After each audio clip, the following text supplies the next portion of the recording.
side. So we're going to turn these a little bit so that these ones over here are like this. Now if this one's like this and this one's like that, then the one that's dead in between there in the middle should be more or less straight, right? And then when we do the bottoms, we're going to have some ragged, we're going to have some flat. We're just going to mix it up here. Alright, so we got some ragged. Now, so we got bangs in there, and we got our headband up here. Here's our headband with a little jewel on it. And then what is this hair doing? This hair, it needs some sort of a part. So we could come in with a part there, a suggestion of a part. Anyways, making purple. And now let's divide this up, this hair up. So let's start with the outline that we have. This goes someplace. So let's continue that and see where it goes. We're going to divide the hair into sections, but always be aware of where it's coming from and where it's going to. So we need to, and a lot of times your hair is going to be forming, when long hair flows in and out, it tends to form this sort of pattern, not completely, where it's shapes like this, interacting with other shapes like that. It's hard to describe, but it tends to go in and out in these sort of fat little patterns like this. It goes like that. That's but we can't be too symmetrical because there's always like counter trends and counter trends, and hair that's loose, that's not doing what you're telling it to. So let's divide up the hair. Anyways, something along these lines. And now that we've got it like this and we know where our hair is going, the question is, how much of it do we fill in? You don't want to spend drawing every single hair, but if you don't work on it and draw on it and put some of them in, then it doesn't look right. So now that you divide it up, one thing you can do is start at the narrow points. I told you got a space like this. Start at the narrow end. Just start stroking some lines in towards the middle. Then go to the other narrow end. Stroke those lines in. Some of them can meet, some of them don't meet. You see how that's starting to look like a little clump of hair there? Now if we go from the narrow end and stroke again towards the fat end, you shouldn't put very many lines in the fat end, because in the fat parts, because that's the parts that are, the light is reflecting off, that's where your highlights are. So hair is all directional. It's all about knowing where it's coming from and where it's going to. So we're going to work this hair, and if we get it overworked, that's alright, because we can fix it by taking some, we can overwork it, then fix it by taking some of it out. See, here I'm going to overwork it. We're overworking this. And then I'm going to come into the high spots, the fat parts, and take some of it out and create highlights. See, we can do that, and that can be a good technique for doing hair. When we come to these long parts should have a lot of dead air in them, because this part in the middle, we know what the hair is doing. So we can leave dead air in there. It's the narrow parts where the different clumps are interacting where we really need to draw it in. Okay, so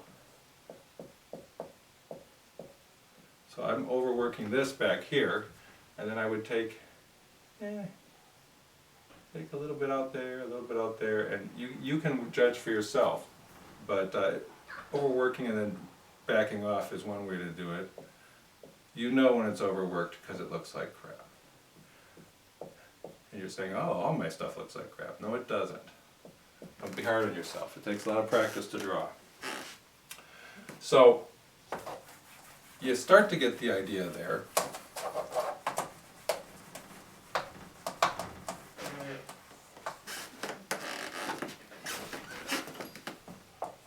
Let's see if we can do that again and do it faster, and just you can see what I'm not going to put any guidelines down here. I'm going to come in with the face, with the eyes.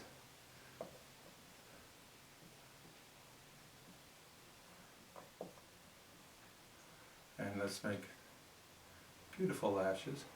You can make lashes that are one solid clump. Sometimes they look like they're one solid clump. You don't need to stroke it in. There's two points of view about this. Some people make their lashes like this. Just a big, solid thing.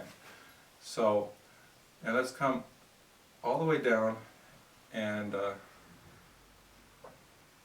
again, we'll do more or less the same angle. Could be a little high. I'm not. And she's smiling now because, and let's remember our smile is basically a line like this. Does that look like a smile? Well, that, my friend, is mostly what your smile looks like.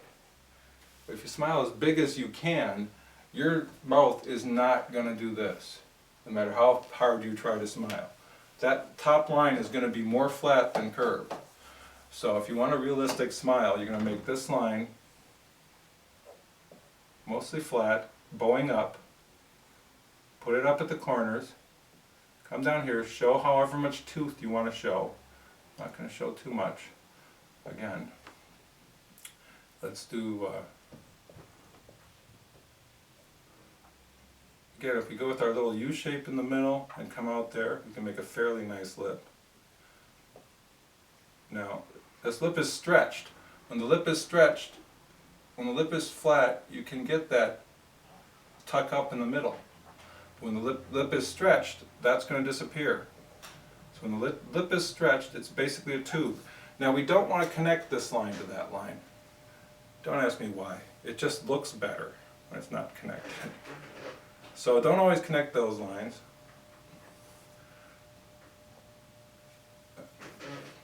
I'm wondering if it doesn't look better without that on the other side there. Yeah.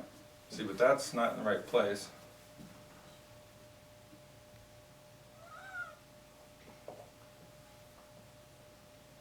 That's off center, but it still might work. Some things that aren't right work. Don't know why.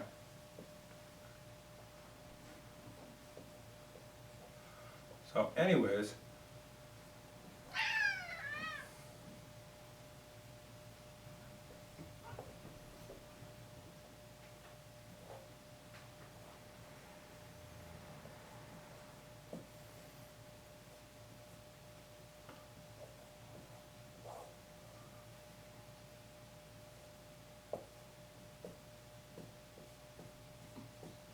now let's try that hair again.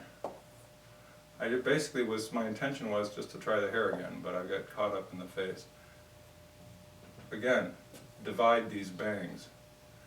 If this line is over here and that line is over there, the one that's dead in between them is going to be almost straight. And that applies to everything that you draw with line. When you have lines curving around something, you're going to find a middle point where there's a straight line.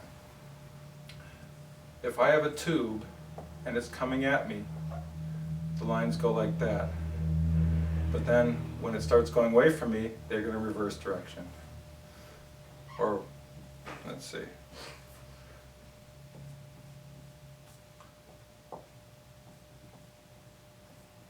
But to get transition, I didn't do it there. I'll have to do that in more detail. To get the transition, you have to find that middle point where there's a straight line. Anywho, let's come in here with a big old fake Shaw Brothers sideburn. Again, we don't have room for all the hair here. The hair is all up there, and the hair is curling. It's beautiful. It's flowering. It's waving to us. So when we have an outline like this, we start from what we did on the outline. Okay? I've got a big piece of hair coming like this. Where does it come from? It comes from someplace. It doesn't matter. You can make it come from wherever you want it to come from. But it's got to come from someplace, so you have to decide. Okay, do you see what I'm saying? And then you fill in hair from the small parts, get filled in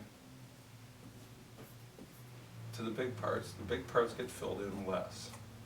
Okay, and the more shiny the hair is, the less you fill in on the big parts. The more of a reflective highlight you give it. When you're doing bangs, don't make them all like this. Make some of them flat, some of them pointy. They look better because some of them will be flat in real life if you ever look at a girl with bangs. Okay, and then we continue some of these lines through and we fill in. Okay? I should point out that some artists don't like to draw the female nose. Wally Wood, sometimes when he would draw a woman, would draw that for the nose. That's what he would draw, literally. Some manga artists don't like to draw the nose, they draw this. That's one of these. I don't know what that means, but it's a Japanese way of doing manga.